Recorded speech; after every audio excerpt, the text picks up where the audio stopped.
आज की क्लास में हम लोग सीखेंगे कि बैलेंस शीट कैसे बनाया जाता है। एक क्वेश्चन हम लोग लेते हैं, ये सामने आपके है क्वेश्चन, और इसी क्वेश्चन के बेसिस पे हम लोग आज बैलेंस शीट बनाएंगे। बैलेंस शीट में दो साइड्स होते हैं। जो पहला साइड्स होता है वो लायबिलिटीज़ का, दूसरा साइड एसेट्स का। और अमाउंट इसमें पर्टिकुलर्स अमाउंट नहीं होता, लायबिलिटीज़ एंड एसेट्स होता है। बैलेंस शीट में सबसे पहले आपको ऊपर कैपिटल लिखना है और फिर नेट प्रॉफिट जो कि प्रॉफिट एंड लॉस अकाउंट बनाकर आएगा वो उस कैपिटल में ऐड करनी है, एंड देन ड्राइंग उसमें से माइनस होगा। और इसको ठीक इसी तरीके से आपको क्या करना है, प्रेजेंट करना है, बाहर में रखना है। जैसे 9,04,000 में से 8,000 माइनस किया तो 8,96,000 आया, तो उसे हमने आउटसाइड कर दिया। फिर उसके बाद जितनी भी लाइबिलिटीज़ आपको मिलेगी ट्रायल बैलेंस में उनको लाइबिलिटी साइड में लिखना है, और जितने एसेट्स मिलेंगे उनको एसेट साइड में लिखना होता है। तो बहुत आसान होता है। इनके ऊपर डेबिट क्रेडिट नहीं आता क्योंकि ये ट्रांजेक्शन्स का पार्ट नहीं होते हैं। ये जो है एक सिंपल समरी होती है हमारी लाइबिलिटीज़ एंड एसेट्स की। मैं यहाँ पे लिख रहा हूँ, जैसे जनरल रिजर्व लिखा। General reserve is a part of profit which is kept aside for future uncertainties, तो ये भी एक लाइबिलिटीज़ ही हो गया।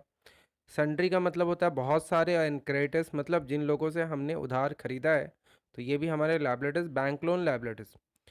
अनएक्रूड इनकम का मतलब ऐसी इनकम जो हमने एडवांस में रिसीव कर ली है, इट मीन्स इन फ्यूचर हमें सर्विसेज देनी होगी। ये भी एक लायबिलिटीज़ है। बिल्स पेबल आप जानते हैं लायबिलिटीज़ है। आउटस्टैंडिंग एक्सपेंसेस जिनको अभी तक हमने पे नहीं किया है, इन फ्यूचर पे करना पड़ेगा, इस वजह से liabilities. Cash in hand and cash at bank पे, तो ये तो एसेट्स है, इस पे करंट एसेट्स है ये तो। इसको मैं एक बार पहले लिख लूँ 50,000। एंड देन अदर आप देखो, सन्ड्री का मतलब मैंने बताया था बहुत सारे। एंड डेटर्स मतलब जिनको हमने उधार बेचा था तो उनसे हमें पैसे लेने हैं। यहाँ पर ध्यान रखना है 10% इन्वेस्टमेंट है, तो कभी कभी इस पर इंटरेस्ट भी निकाला जाएगा। तो वो इंटरेस्ट हमेशा 10% के रेट से होगा। इन्वेस्टमेंट्स मतलब जब हम शेयर्स में या डिवेंचर्स में पैसे लगाते हैं तो उनको इन्वेस्टमेंट्स कहते हैं। लैंड एंड बिल्डिंग भी हमारी एसेट्स है। Furniture and fixture is assets. Plant and machinery भी हमारी एसेट्स हो गई। एंड इसमें और भी हम लोग ढूंढते हैं अब।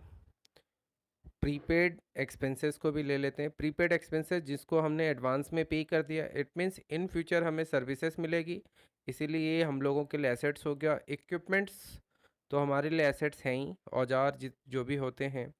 एंड बिल रिसीवेबल ये भी हमारा एसेट्स है। एंड लास्ट में आपको क्या करना है, क्लोजिंग स्टॉक लिखना है, जो कि क्वेश्चन के आउटसाइड गिवन होता है। तो वो क्लोजिंग स्टॉक भी हम लोग यहाँ पर लिखेंगे। अब इतना सब करने के बाद हमें क्या करना है, दोनों तरफ टोटल करना है, डिफरेंट डिफरेंट। दोनों तरफ का टोटल जो होगा वो इक्वल आना चाहिए। अगर वो इक्वल आ गया तो बैलेंस शीट सही है, इक्वल नहीं आया तो फिर कहीं ना कहीं कुछ गड़बड़ है। इनकम और एक्सपेंसेस इनको हम बैलेंस शीट में नहीं लिखते हैं, केवल लाइबिलिटीज़ और एसेट्स को हम लोग बैलेंस शीट में लिखते हैं। तो ये दोनों साइड एक बार मैं टोटल कर लेता हूँ, देखता हूँ कि क्या इक्वल आ रहा है या नहीं आ रहा है। तो आप भी कर सकते हो, आप भी साथ साथ अगर इस क्वेश्चन को बनाओ तो ज़्यादा अच्छा रहेगा, ज़्यादा सीखेंगे आप। दोनों तरफ इक्वल आ रहा है, 10,14,000 एंड 10,14,000। ये था बैलेंस शीट। आई होप आपको समझ में आ गया होगा। अब आप कुछ क्वेश्चंस प्रैक्टिस करें। Thanks for watching the video. We will start final account with adjustment in a next